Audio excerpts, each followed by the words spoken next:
Good morning students. या मागच्या लेक्चरमध्ये आपण आपल्या युनिटला सुरुवात केलेली होती. त्याचबरोबर एस आय युनिट लिहित असताना कोणत्या नियमांचं आपण पालन केलं पाहिजे ते नियम आपण बघितले होते. त्याला आपण कन्व्हेन्शन म्हटलेलं आहे. तर हे झाल्यानंतर पुढचे टॉपिक्स आपल्याला घ्यायचं आहे. तो टॉपिक आहे डायमेन्शन. तुम्ही जर टेक्स्ट बुक बघितलं असेल तर त्या टेक्स्ट बुकमध्ये मधातच तुम्हाला मेजरमेंट ऑफ लेंथ आहे, मेजरमेंट ऑफ मास आहे आणि मेजरमेंट ऑफ टाईम आहे. तर ही जी तिन्ही टॉपिक आहेत, हे तिन्ही टॉपिक यावर्षी तुम्हाला एक्झामसाठी राहणार नाही. त्याकरिता आपण तो सिलेबस किंवा तो टॉपिक वगळून पुढच्या टॉपिककडे वळणार आहोत. तो टॉपिक आहे डायमेन्शन्स. आता डायमेन्शन टॉपिक या चॅप्टरमधला सर्वात महत्त्वाचा, या चॅप्टरमधला म्हटल्यापेक्षा 11मधला आणि त्याचबरोबर 12मध्ये ज्या एक्झाम तुमच्या होतात कॉम्पिटेटिव्ह, त्याच्या दृष्टीनं हा टॉपिक फारच महत्त्वाचा आहे. त्याच्यामुळे या टॉपिककडे थोडंसं आपल्याला केअरफुली बघायचं, त्याचा योग्य अभ्यास करायचा आहे. जितकी प्रॅक्टिस आपण जास्त करू तितकं आपल्याला डायमेन्शन जास्त लक्षात येऊ शकतात. तर डायमेन्शन म्हणजे काय ते आपण सुरुवातीला बघणार आहोत आणि मग कोणते फिजिकल क्वांटिटीचे डायमेन्शन कसे बघायचे हे सुद्धा आपल्याला या लेक्चरमध्ये बघायचे आहे. तर आपण सुरुवात करणार आहोत डायमेन्शन पासून. Definition of the dimension. कदाचित ही डायमेन्शनची डेफिनेशन तुम्हाला थोडीशी हार्ड वाटेल, परंतु जर त्याला आपण योग्य रीतीने समजावून घेतलं तर आपल्याला ते समजू शकते. आपण एकदम या डेफिनेशनकडे जायच्या अगोदर आपल्याला हे माहिती आहे की जेव्हा 1971 मध्ये एस आय सिस्टीमची निर्मिती झाली किंवा एस आय सिस्टीम अस्तित्वामध्ये आलेली आहे, तेव्हा त्यांनी 7 प्रकारच्या फंडामेंटल क्वांटिटीज ह्या सांगितलेल्या होत्या. त्या फंडामेंटल क्वांटिटीज आहे mass, length, time, temperature, electric current, luminous intensity and the amount of substance. आणि त्याचबरोबर त्यांनी बाकीच्या उरलेल्या ज्या क्वांटिटीज आहेत, ज्या क्वांटिटी फंडामेंटल क्वांटिटीज पासून बनलेल्या आहेत, त्यांना डिराइव्ह क्वांटिटी असं नाव दिलेलं आहे. जे युनिट फंडामेंटल क्वांटिटी मोजण्यासाठी आपण यूज करतो, स्टँडर्ड मध्ये यूज करतो, त्याला आपण फंडामेंटल युनिट असं म्हणतो. We call fundamental unit. Fundamental unit, the unit which expresses the fundamental quantity, and the other is nothing but the derived unit. There is a specific unit for fundamental quantities, but for derived quantity it comes automatically when we consider a derived quantity which is nothing but the combination of two or more than two fundamental quantities. Now, what are dimensions now? Dimension, these are the powers. We know what is power. These are the powers raised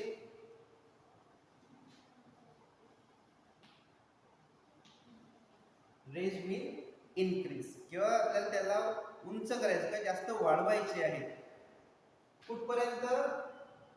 this dimension are the powers raised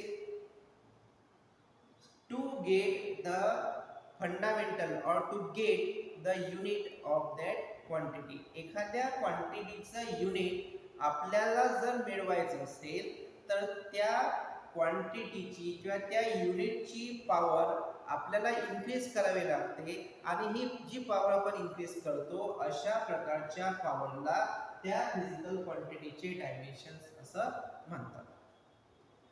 What are dimension? Dimensions are nothing but the power which raised to get the unit of the physical quantity. म्हणजे समजा एखाद्या physical क्वांटिटीचे dimension आपल्याला पाहिजे आहे, तर आपण काय करणार, आपण त्याचे जे फंडामेंटल युनिट आहे त्या फंडामेंटल युनिटचे पॉवर तोपर्यंत वाढवणार जोपर्यंत आपल्याला त्या फिजिकल क्वांटिटीचे युनिट मिळत नाही. म्हणून कोणत्याही डिराइव्ह क्वांटिटीला किंवा डिराइव्ह युनिटला आपण फंडामेंटल युनिटमध्ये लिहू शकतो तेव्हा जे काही पॉवर आपण यूज करणार आहोत त्या पॉवरला त्या फिजिकल क्वांटिटीचे डायमेन्शन असं म्हणतात.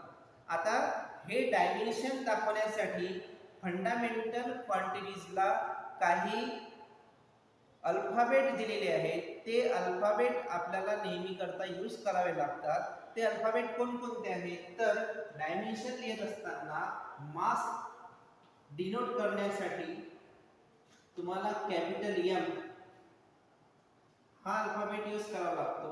लेंथ दाखवण्यासाठी तुम्हाला एल यूज करावा लागेल. टाइम हे दाखवण्याकरता तुम्हाला कॅपिटल टी ने त्याला डिनोट करायचं आहे. सिमिलरली टेम्परेचर, मग टेम्परेचरला कशाने डिनोट करता तर टेम्परेचरला दाखवायचं तुम्हाला लेटर के आणि काही बुक मध्ये त्याला थीटा या लेटरने सुद्धा दाखवलेलं आहे. त्याचप्रमाणे पुढचा जो आहे तो आहे इलेक्ट्रिक करंट.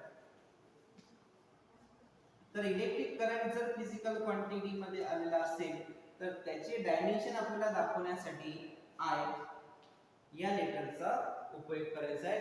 त्याचप्रमाणे पुढचा जो आहे तो आहे ल्युमिनस इंटेन्सिटी. आता ल्युमिनस इंटेन्सिटी आणि मोल ऑफ सबस्टन्स किंवा अमाउंट ऑफ सबस्टन्स ह्या दोन क्वांटिटी आपल्याला फिजिक्स मध्ये त्यांचं जास्त काम पडणार नाहीये. त्याच्यामुळे आपण ते कोणत्या क्वांटिटीत दाखवतात ते फक्त समजून घेऊ. तर त्या ठिकाणी सी ही ल्युमिनस इंटेन्सिटी कडे दाखवतो आपण. इंटेन्सिटी दाखवायची आहे तुम्हाला कॅपिटल सी या लेटरने. आणि शेवटचा टॉपिक आहे तो आहे मोलचा. तर मोलचं तुम्हाला MOL ने दाखवायचं आहे.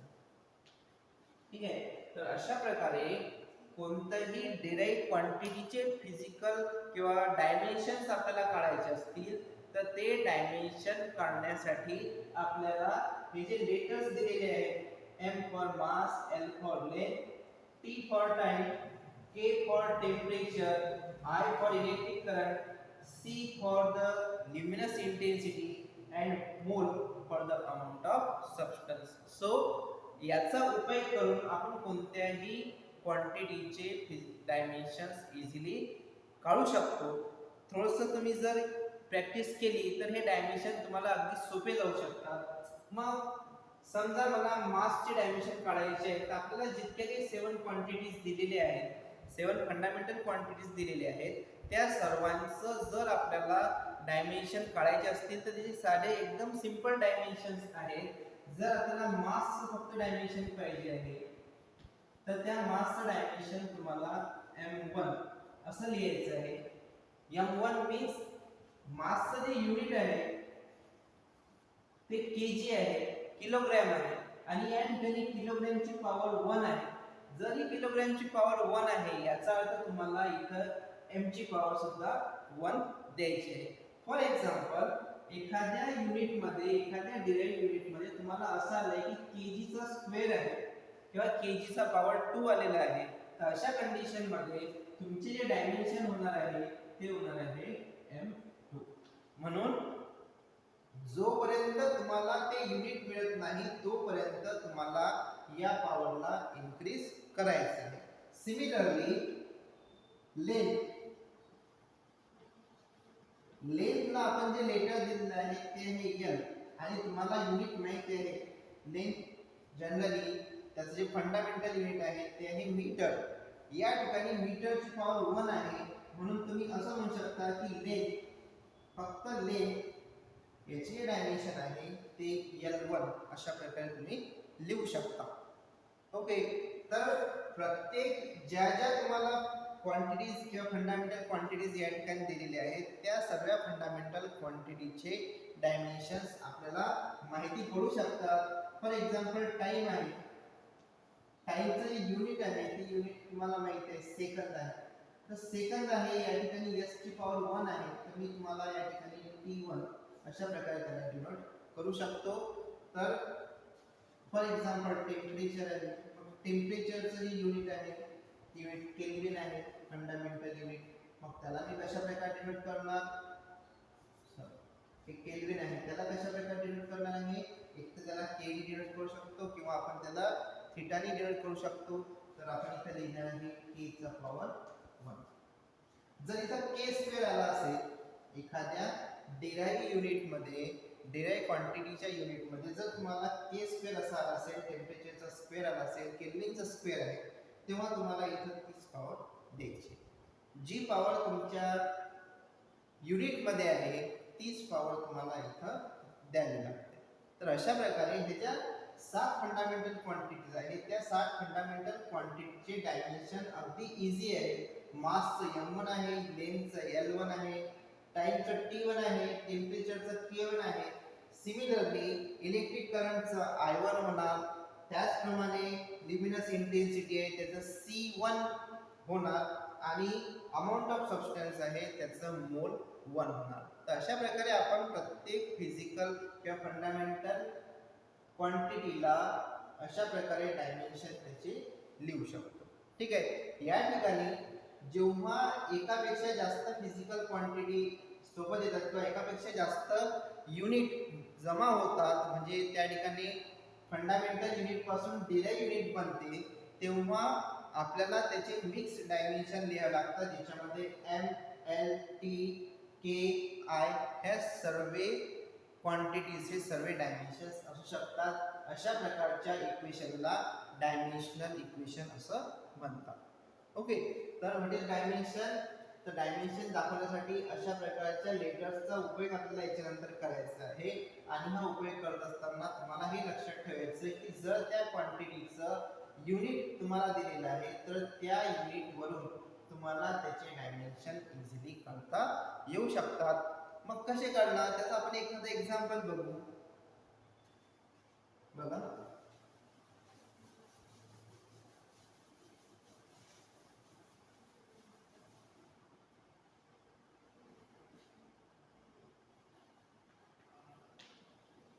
एरिया ही फिजिकल क्वांटिटी आपल्याला माहिती आहे. आणि एरिया म्हणजे काय असते तर एरिया म्हणजे असते लेंथ मल्टिप्लाइड बाय ब्रेथ. आणि तुम्हाला माहिती आहे की लेंथ आपण एसआय सिस्टीम मध्ये लेंथ कशाने मोजतो मीटरने आणि ब्रेथ सुद्धा आपण कशाने मोजणार आहे मीटरने. याचा अर्थ एरियाचं जे युनिट आहे डिराइव्ह युनिट आहे ते मीटर स्क्वेअर आहे. मग आपल्याला हे माहित आहे की मीटर स्क्वेअर हे कशासोबत रिलेटेड आहे, it is related with the length. Metre square is the unit related with the length. आणि या ठिकाणी मीटरची पॉवर आहे ती 2 आहे. म्हणून या ठिकाणी आपण जे डायमेन्शन एरियाचे लिहू शकतो ते अशा प्रकारे लिहू शकतो, इट इज l पॉवर 2. मग याच्यामध्ये मास नाहीये, याच्यामध्ये टाइम नाहीये, याच्यामध्ये टेम्परेचर नाहीये, तेव्हा तुम्ही या इक्वेशनला अशा प्रकारे सुद्धा लिहू शकता m ची पॉवर 0 l2 t0 अशा प्रकारे सुद्धा तुम्ही त्याला डिनोट करू शकता. तर एरिया जो आहे त्या एरियाची डायमेन्शन तुम्ही कशा प्रकारे शोधणार तर एरियाची डायमेन्शन शोधण्यासाठी तुम्हाला आधी त्याचा फॉर्म्युला माहिती पाहिजे. फॉर्म्युला माहित झाल्यानंतर आपण ते कशामध्ये मेजर करणार आहोत ते जर आपण एसआय सिस्टीम मध्ये मेजर केलं तर मीटर मल्टिप्लाइड बाय मीटर तो मीटरचा स्क्वेअर होणार. आणि मीटर हे कशासोबत रिलेटेड आहे तुम्हाला माहिती आहे, it is related with the length. आणि त्याच्यामुळे आपण या ठिकाणी l ची पॉवर ही 2 दिलेली आहे. आता याच्यामध्ये एरियामध्ये मास नाही आहे, त्याचबरोबर टाइमचा काही संबंध नाही आहे, त्यामुळे त्यांची पॉवर आहे ती पॉवर त्या ठिकाणी 0 आलेली आहे. तर अशा प्रकारे कोणत्याही फिजिकल क्वांटिटीचे डायमेन्शन्स आपण काढू शकतो. एरिया आहे, दुसरा आहे व्हॉल्यूम. मग व्हॉल्यूम काय असते, it is equal to length multiplied by breadth multiplied by height. Okay. मग आपण याला मीटर मध्ये मोजणार आणि metre into metre into metre, what is this, it is equal to metre cube. मग आपल्याला याचे डायमेन्शन काढता येऊ शकतात. काय डायमेन्शन येणार याची, याचे डायमेन्शन येणार आहे m0 l3 t0. तर अशा प्रकारे कोणत्याही फिजिकल क्वांटिटीला तुम्ही त्याच्या डायमेन्शनल फॉर्म्युलामध्ये दाखवू शकता. याचा अर्थ असा आहे की व्हॉल्यूम हा लेंथच्या 3 भागांवर डिपेंड आहे, लेंथ ब्रेथ आणि हाइट. ओके. आता अशाच प्रकारच्या काही क्वांटिटीज आपल्याला बघायचे, ज्या क्वांटिटीचे आपल्याला डायमेन्शन्स काढायचे आहेत. तर आपल्या बुकमध्ये तुम्हाला एक टेबल दिलेलं असेल, त्या टेबलमध्ये तुम्हाला काही क्वांटिटीज लिहून दिले आहेत, त्याचबरोबर त्याचे तुम्हाला डायमेन्शन सुद्धा लिहून दिले आहेत. तर आपण या ठिकाणी एरिया, व्हॉल्यूम हे बघितलेलं आहे. आपल्याला याच्यानंतर बघायचं आहे density.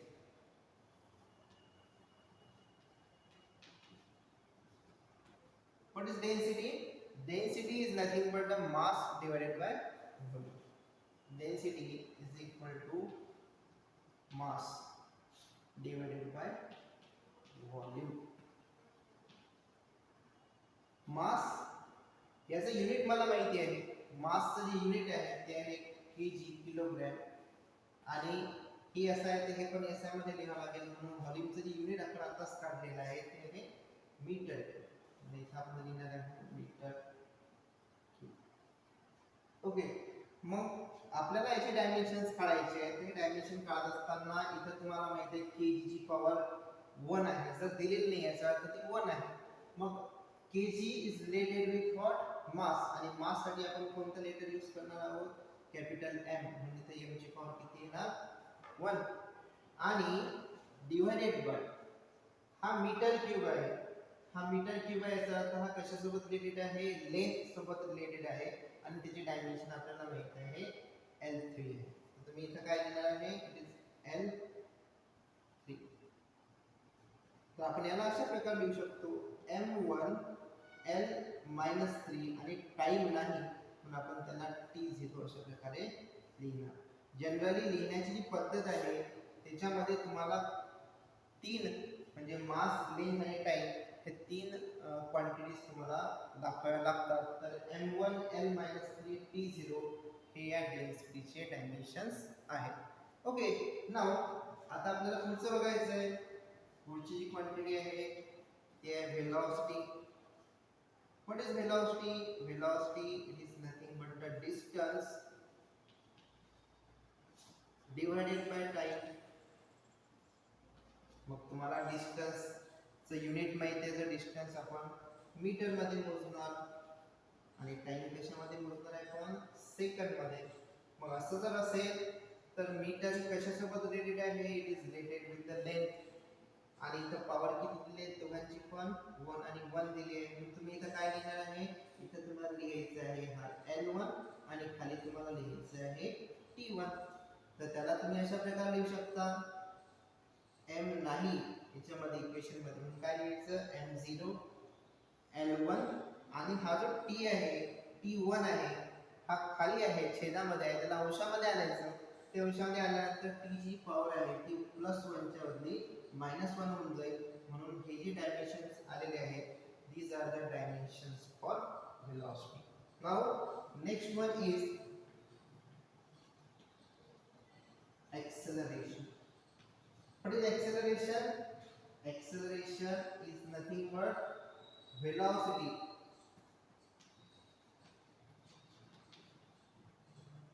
divided by time. And we know the dimension of velocity. So what are the dimension of velocity? Is equal to m0 l1 t minus 1. So we can write here this m0 l1 t minus 1 and it is divided by time having power 1. So we can write here t1. So we can write the dimensions m0 l1 t minus 2. These are the dimensions of acceleration. In this way we can find the dimensions of the various physical quantity if we know its unit. Okay, if we know the unit, then we can derive the or we can find the dimension of the given physical quantity. In this way, in today's lecture we define dimension, what is dimension, and we define or we derive some dimensions of the physical quantities. Here we are going to stop now. या ठिकाणी आपल्याला थांबायचं आहे. याच्यानंतर आपल्याला डायमेन्शनचे जे applications आहेत त्या डायमेन्शनचे युजेस आपण कुठे कुठे करू शकतो ते युजेस आपल्याला बघायचे आहेत. त्याआधी तुम्हाला पेज नंबर 6 वर काही फिजिकल क्वांटिटीज दिलेले आहेत, त्याचबरोबर त्याचे तुम्हाला डायमेन्शनल फॉर्म्युला काढून दिलेले आहेत. तुम्ही त्याची प्रॅक्टिस करायची आहे, कारण की जितकी जास्त प्रॅक्टिस तुम्ही कराल तितक्या लवकर तुम्हाला हे डायमेन्शन समजणार. आणि जर एकदा डायमेन्शन तुम्हाला समजले तर तुम्हाला 11वी आणि 12वी मध्ये त्याबद्दल कोणत्याही प्रकारचा प्रश्न जर विचारला तर तो तुम्ही इझिली सॉल्व्ह करू शकता. तुम्हाला काही सर्व डायमेन्शन पाठ करण्याची आवश्यकता नाही. पाठ करण्याची आवश्यकता नाही. काही बेसिक ज्या क्वांटिटीज आहेत, ज्या क्वांटिटी आपण नेहमी यूज करतो, अशा प्रकारच्या क्वांटिटीजचे डायमेन्शन तुम्हाला लर्न करावे लागतील. परंतु मग ज्या क्वांटिटी खूप मोठ्या आहेत किंवा त्यांचे फॉर्म्युले आपल्याला अद्यापर्यंत माहिती नाही आहेत, तर त्यांचे डायमेन्शन काढणे इतकं आपल्याला सोपं जाणार नाही. म्हणून ते डायमेन्शन आपण नंतर बघणार आहोत. तर ज्या फिजिकल बेसिक क्वांटिटी आहे, त्या बेसिक क्वांटिटीचे डायमेन्शन तुम्हाला लर्न करावे लागतील. ओके. तर याच्यानंतर आपला जो भाग आहे तो आहे डायमेन्शनचा यूज कुठे कुठे होतो. तर 3 ठिकाणी त्या डायमेन्शनचा यूज होतो. तो आपण पुढच्या लेक्चरला बघणार आहोत. तर आजच्या दिवसापुरतं एवढं पुरेसं आहे. धन्यवाद. Have a nice day.